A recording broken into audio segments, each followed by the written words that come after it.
Привет-привет! Вы на канале Зеленый огород. С вами Елена. Вот так выглядит моя рассада томатов, которые я посеяла 4 января. Честно говоря, сделала это впервые. Никогда так рано не высеваю. Но так как мы занимаемся теперь еще продажей семян, я решила проверить на всхожесть томат, который называется синий комнатный томат. И вот семена все взошли. Пошел уже 3-й настоящий листочек. Поэтому я их сегодня буду уже пикировать в отдельные стаканчики.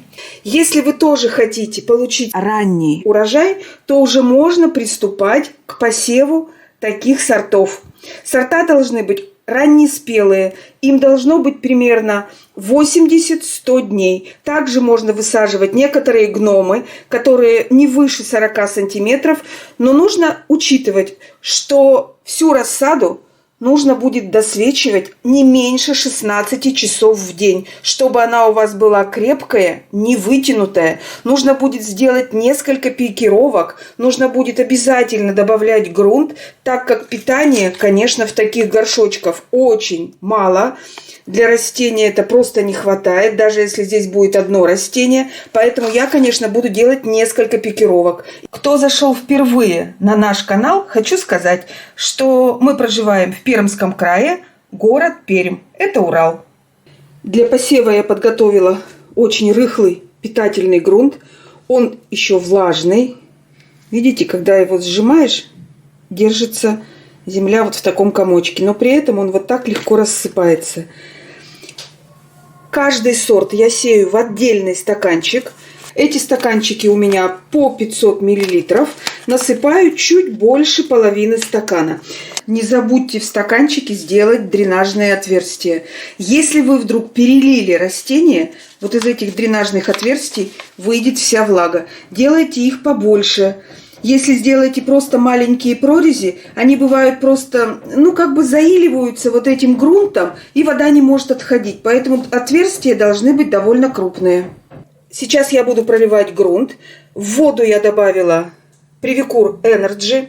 Если у вас его нет, вы можете добавить фитоловин. Это убережет ваше растение от различных заболеваний. А также, кстати, Привикур является хорошим стимулятором для роста. У каждых семян своя всхожесть. Какое-то семечко всходит быстрее, какое-то попозже. И если вы посадите вот в один большой контейнер, у вас будет неравномерная всхожесть семян. А ведь какие-то петельки появились, и надо сразу же их ставить под цвет, чтобы рассада не вытянулась. Поэтому каждый сорт высеваю вот в такой стакан. Здесь будет уже много семечек, семечек 10. И как только появится первая петелька, я этот стаканчик из общего вот такого контейнера буду ставить под цвет, чтобы семена не вытягивались. Вот так выглядят проросшие семена. Им 3-й день. Появились вот такие небольшие клювики. Дольше их во влажном диске уже держать не нужно, иначе корешок отрастет длиннее, и когда вы будете высаживать его в грунт, можно его легко обломать, и вы потеряли уже саженец. Конечно, я не всегда проращиваю семена, чаще в сезон, когда самый конец февраля, начало марта, когда я высаживаю гномы, индетерминантные сорта. Я в каждый сезон выращиваю примерно 300 новых сортов. У меня просто нет на это времени, чтобы их еще и проращивать. Поэтому я их высаживаю сухими семенами. Единственный минус – они чуть дольше всходят. Поэтому это нужно учитывать, когда вы будете рассчитывать срок посева семян. А также я заметила, что антоциановые сорта семена всходят намного дольше. Не спешите их выбрасывать. Пускай они у вас лежат во влажном диске. Проветривайте несколько раз в день, и семена у вас взойдут. Все семена разложены. И сейчас нужно их еще чуть-чуть спрыснуть раствором, но немного. И Привикур, и фитоловин обеззаразит семена. Ну а сейчас нужно просто прикрыть семена буквально на сантиметр очень рыхлым или торфогрунтом мелкой фракции, ну, с нейтральной кислотностью. Или можно взять кокосовый брикет, размочить его. И вот до такого состояния, чтобы комочек держался. А если коснетесь его рукой, чтобы он легко рассыпался. Вот земля влажная. Здесь много не нужно. Буквально на сантиметр. Распределили равномерно. И после этого чуть-чуть слегка уплотнили грунт. Очень сильно давить не нужно. Нужно просто, чтобы семена очень хорошо соприкоснулись с грунтом. И в то же время, чтобы там был воздух, чтобы семена дышали. Когда вы чуть-чуть уплотнили землю, проливать уже ни к чему.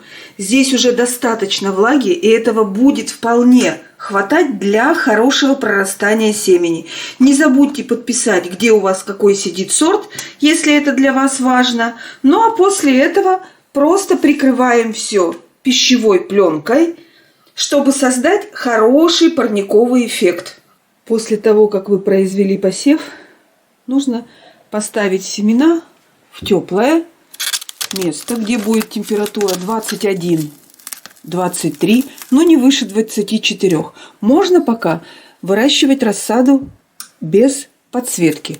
Но вот как только здесь проклюнутся первые петельки, надо будет пленку приоткрыть и уже досвечивать рассаду круглосуточно недели 2, чтобы она у вас не вытягивалась. И недельку она, пока у вас вся проклюнется, пока все семена взойдут, стоит она у вас вот здесь на полочке под светом. Потом лучше всего переставить в более прохладное место, где температура будет уже 16-18 градусов. Тогда рассада не вытягивается. На этом все. Я обязательно буду в дальнейшем рассказывать, как развиваются наши ранние томаты. А вот здесь на подоконнике уже начинают созревать тоже томатики. Но за окном еще глубокая зима. На этом все. Если вам понравился ролик, ставьте лайк. Подписывайтесь на наш канал. Пока-пока.